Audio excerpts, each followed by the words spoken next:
Laymen's evangelical fellowship స్థాపకులు ఎన్ దానియేల్ గారు 1960వ సంవత్సరం జూలై 20వ తేదీన చేసిన ప్రసంగము యెహోషువ గ్రంథము 15వ అధ్యాయము 18-19 వచనాలు.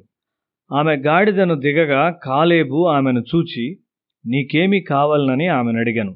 అందుకామె, నాకు దీవెన దయచేయము, నీవు నాకు దక్షిణ భూమి ఇచ్చి ఉన్నావు గనుక నీటి మడుగులను నాకు దయచేయమనగా అతడు ఆమెకు మెరక మడుగులను పల్లపు మడుగులను ఇచ్చెను. కాలేబు కుమార్తె అయిన అక్స తన గాడిద మీద నుండి దిగి ఒక స్వాస్థ్యం కొరకు విన్నపం చేసింది. మనలో చాలామంది గాడిదల మీద స్వారీ చేస్తూ ఉన్నాము. ఆ గాడిదలు మనము సొంతంగా కోరుకొనినవి. అవి మనలోనికి గర్వాన్ని తెచ్చాయి. ఒక గాడిద మీద కూర్చొని ఒకడు ఈ విధమైన విన్నపము చేయలేడు. అతడు క్రిందకు దిగవలసి ఉన్నాడు. ఆ గాడిద మన ప్రార్థనా జీవితంలో సంతృప్తి చెందుట కావచ్చు. మేము సందర్శించిన చాలా స్థలాల్లో ప్రజలు పశ్చాత్తాపడుచు వారి పాపములను ఒప్పుకొనుచు దేవుని వైపు తిరుగుచున్నారు. వారు ప్రార్థించుట నేర్చుకున్నారు. తన కుమారుని ఉన్నత చదువుల కొరకైన కోరిక నెరవేర్చబడాలని ఆశించిన ఒక మనిషి నా జ్ఞాపకంలో ఉన్నాడు. తండ్రి కుమారునికి ఆర్థికముగా సహాయం చేయలేని స్థితిలో ఉన్నాడు. అతడు డబ్బు కొరకు ప్రార్థించుట ప్రారంభించాడు. ఆశ్చర్యకరంగా దేవుడు ఎక్కడి నుండో కావలసిన డబ్బును పంపించాడు. అది 2000 రూపాయలు. ఆ దినాల్లో అది చాలా పెద్ద మొత్తం. తరువాత ఒక పోస్ట్ గ్రాడ్యుయేట్ సీట్ అవసరమైంది. అతడు దీని కొరకు కూడా ప్రార్థించాడు. దేవుడు ఒక ప్రఖ్యాతిగాంచిన కళాశాలలో సీట్ను ఏర్పాటు చేశాడు. దీన్ని బట్టి మేము సంతోషించాము. అయితే ఈ ప్రార్థనలన్నీ స్వార్థపూరితమైనవి. ఇవి తమ పాడైన స్వభావమును జయించుట కొరకైన ప్రార్థనలు కావు. ఒకడు ఐగుప్తును విడిచిపెట్టుట సరిపోదు.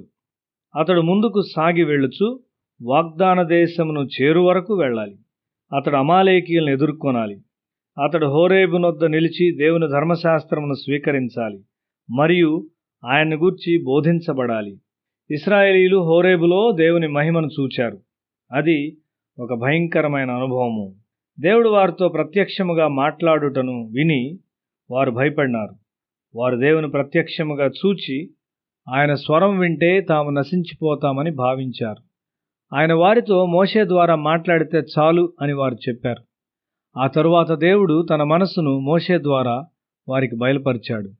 దేవుని సందేశమును మోషే ప్రజలకు తెలియజేశాడు.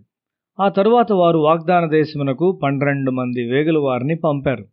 వారిలో 2 మాత్రమే దేవుని ఎరిగినవారు. మిగిలిన 10 మంది భయాన్ని కలిగించే ఒక చెడు వార్తను తెచ్చారు. అక్కడ ఉన్న ప్రజలు దీర్ఘదేహులు, వారి ముందు మనం మరగుజ్జులము అని చెప్పారు. ఆ నగరములు పెద్ద ప్రాకారములతో పెద్ద ద్వారములతో కట్టబడినవి. వారిని ఓడించి వారి దేశమును స్వాధీనపరచుకున్నటకు అవకాశము లేదు. ఈ ప్రయత్నంలో మనం నశించిపోతాము అని వారు చెప్పారు. దీన్ని విన్నప్పుడు ప్రజలు భయపడి తమ కొరకు తమ పిల్లల కొరకు ఏడ్చారు. వారి అవిశ్వాసాన్ని బట్టి దేవుడు దుఃఖపడినాడు. వాగ్దాన దేశంలో ప్రవేశించుటకు వారు అయోగ్యులని దేవుడు చెప్పాడు. అప్పటి నుండి వాగ్దాన దేశ వైపు కాక అరణ్యపు దిశలో అగ్నిస్తంభము వారిని నడిపించినది. 39 సంవత్సరాలు వారు అరణ్యములో సంచరించారు. ఏడ్చిన వారంతా ఈ సంవత్సరాల్లో జీవితములను చాలించి మరణించారు. క్రమమైన విశ్వాస స్థాయి లేని వారు వాగ్దాన దేశంలో ప్రవేశించలేరు. అక్ష ఒక స్వాస్థ్యం కొరకు అడిగే ఈ సంఘటన వాగ్దాన దేశంలో జరిగిన యుద్ధకాలంలోనిది. కాలేబు కుమార్తె గాడిద మీద నుండి దిగింది. ఇశ్రాయేలు వారు వారి గాడిదల మీద నుండి దిగుటకు 39 సంవత్సరాలు పట్టింది. తన తండ్రి ఆస్తిలో భాగం కొరకు అడుగుమని ఆమె తన భర్తను ప్రేరేపించినప్పుడు కాలేబు వారికి ఒక దక్షిణ భూమిని ఇచ్చాడు. ఇంకా మరి ఒక విన్నపం చేయుటకు ఆమె గాడిదను దిగింది. భూమిని సేద్యపరచుటకు నీటి మడుగులు అవసరమై ఉన్నవి. ఆమె నీటి మడుగుల కొరకు అడిగింది. ఆమె తండ్రి ఆమెకు ఎగువనున్న మడుగులు మరియు పల్లపు మడుగులను ఇచ్చాడు. దేవుడి మద్రాసు నగరంలో బహుజనమున్నదని మనకు వాగ్దానం చేశాడు. దీని కొరకు మనకు నీటి మడుగులు అవసరమై ఉన్నవి. మన స్వార్థము మరణించి దేవుని మహిమ మన కోరిక అయినప్పుడు మాత్రమే మనము నీటి మడుగులను పొందుకుంటాము. దేవుడి మడుగులను మనకివ్వాలని కోరుచున్నాడు. దేవుడు అటువంటి నీటిని మనకు వాగ్దానము చేశాడు.